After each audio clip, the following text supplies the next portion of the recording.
প্রতি বছর সড়ক উন্নয়নে হাজার হাজার কোটি টাকা ব্যয় হচ্ছে।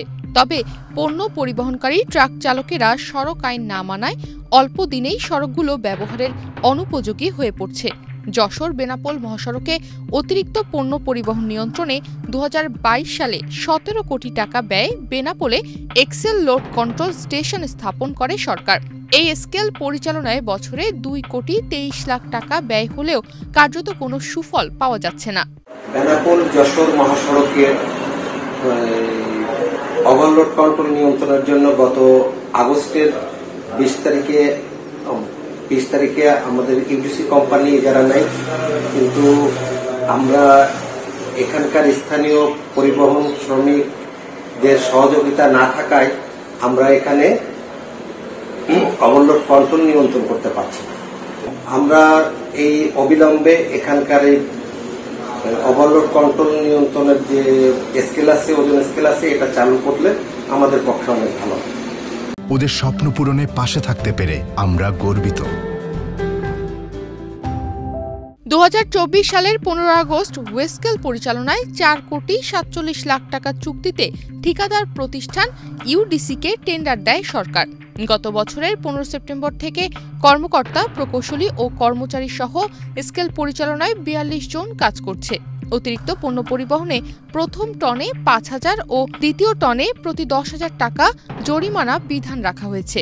তবে স্কেলে অতিরিক্ত পণ্য শনাক্ত হলেও জরিমানা আদায় বা ওভারলোড বন্ধে কোনো প্রতিরোধমূলক পদক্ষেপ নিতে পারছে না কর্তৃপক্ষ।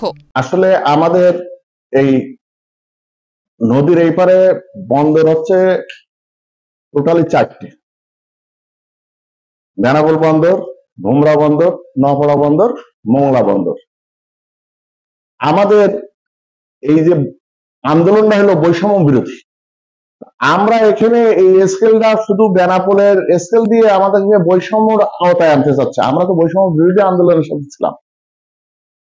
আমরা চাই 4টে জায়গায় স্কেল হওয়ার পর একসাথে চালু হোক, কারণ এক জায়গায় স্কেল চালু হলে এই পোর্টের অবস্থা খারাপ হবে। কারণ অন্য জায়গা দিয়ে ওভারমাল লোড হবে, বেনাপোল দিয়ে ওভারমাল লোড হবে না, তখন এই অঞ্চলের ব্যবসায়ীরা অন্য জায়গায় ঝুঁকবে। আমাদের বেনাপোলের স্বার্থে, বেনাপোলের পোর্টের স্বার্থে আমরা গভর্নমেন্টের পক্ষে আছি। গভর্নমেন্ট 4টি জায়গায় স্কেল চালু হলে আমাদের কোনো আপত্তি নেই স্কেল নিয়ে।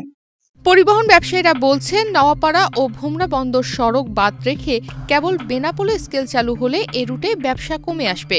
পার্শ্ববর্তী বন্দরগুলোতে স্কেল চালু হলে বেনাপোল এক্সেল লোড কন্ট্রোল স্টেশনটি ব্যবহার করবেন ব্যবসায়ীরা। বেনাপোল স্থল বন্দরে যে স্কেল চালু হয়েছে, চালু করার চেষ্টা করছে, এই স্কেলটা আমাদের ব্যবসায়িকদের ভিতরে একটা প্রতিবন্ধকতা দেখা দিচ্ছে।